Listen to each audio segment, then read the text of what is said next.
I hope कि आप लोग अच्छे होंगे। आज एक नए अपडेट के साथ मैं आपके साथ आया हूँ। मुझे लगा कि ये जो इन्फॉर्मेशन कल आया है वो मैं आप लोग के सामने सोचूं कि उसको शेयर करूं।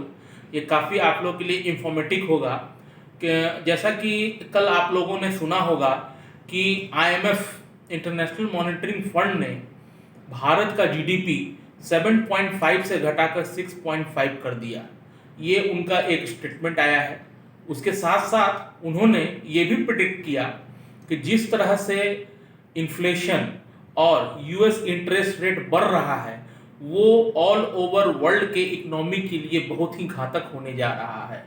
तो मैं 2 से 3 मिनट आपका ये वीडियो बनाना चाहा इस विषय पर, ताकि मैं आपको अवेयर बता सकूं कि इसका इम्पैक्ट भारतीय बाजार पर क्या रहेगा। यूएस के मार्केट जो इन्फ्लेशन और रिसेशन की ओर जा रहे हैं उसका क्या इम्पैक्ट रहेगा। तो जैसा कि आप लोगों ने कल सुना, उसके पहले एक सर्वे हुआ है 12 जुलाई से लेकर 13 अगस्त तक। उसमें 1326 सीईओ के साथ सर्वे हुआ जिसमें रिसेशन के बारे में पूछा गया। उनका अनुमान है कि 80% रिसेशन एक साल के अंदर आने वाला है, जिससे काफ़ी जॉब कट्स की भी संभावना है।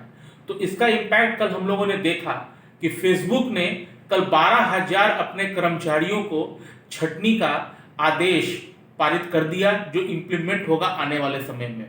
तो दोस्तों, मैं ये कहना चाहता हूं कि ऐसा हो क्यों रहा है, आखिर ऐसा क्या कारण है कि जो ऑल ओवर वर्ल्ड में इन्फ्लेशन प्लस रिसेशन की चर्चाएं आज के डेट में हो रही हैं। तो जैसा कि आप जानते होंगे कि कोविड के समय में जो यूएस के फेड थे उन्होंने काफ़ी मॉनेटरिंग के द्वारा मनी को इकोनॉमी को बचाने के लिए इकोनॉमी में पैसा इन्फ्यूज किया, इंटरेस्ट रेट काफ़ी काटा, जिसके फलस्वरूप मार्केट में एक रिबाउंड आया था।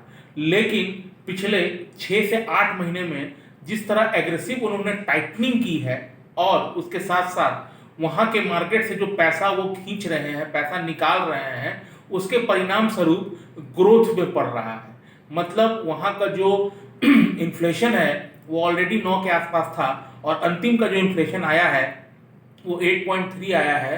उसका इम्पैक्ट तो पड़ रहा है, बट उसमें ये देखने वाली बात यह है कि कहीं वो इम्पैक्ट इतना ना पड़ जाए कि रिसेशन की ओर भी दस्तक दे रहे। इसके लिए यूनाइटेड नेशन ने भी यूएस के फेड को बोला है कि आप लोग इतना भी एग्रेसिव ना हो जाएं कि पूरा वर्ल्ड रिसेशन की चपेट में चला जाए। तो जिसके लिए अब देखना है कि आने वाले समय में जो नवंबर में उनका फेड का मीटिंग होने वाला है और अब दिसंबर में भी होने वाला है, उसमें वो लोग क्या स्टेप उठाते हैं।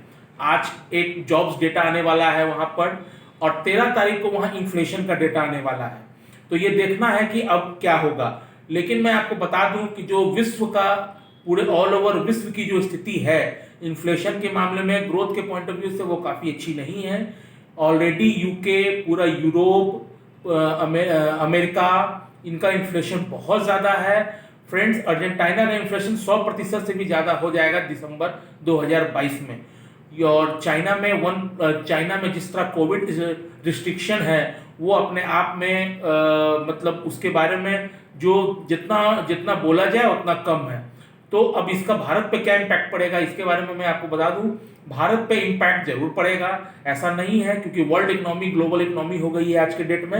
हम लोग के सप्लाई चेन में भी प्रॉब्लम आएगी, जिसका हम लोग देख रहे हैं। क्रूड जो 80% हम लोग बाहर से इंपोर्ट करते हैं उसका इम्पैक्ट पड़ेगा। बट हाँ, आप ये देख रहे होंगे कि जिस तरह भारत में सितंबर के महीने में ऑटो के नंबर आ रहे हैं, जितने भी हाउसिंग डेटा के जो नंबर आ रहे हैं, ऑटो का नंबर किसी भी देश का इकोनॉमी का रिप्लिकेशन होता है।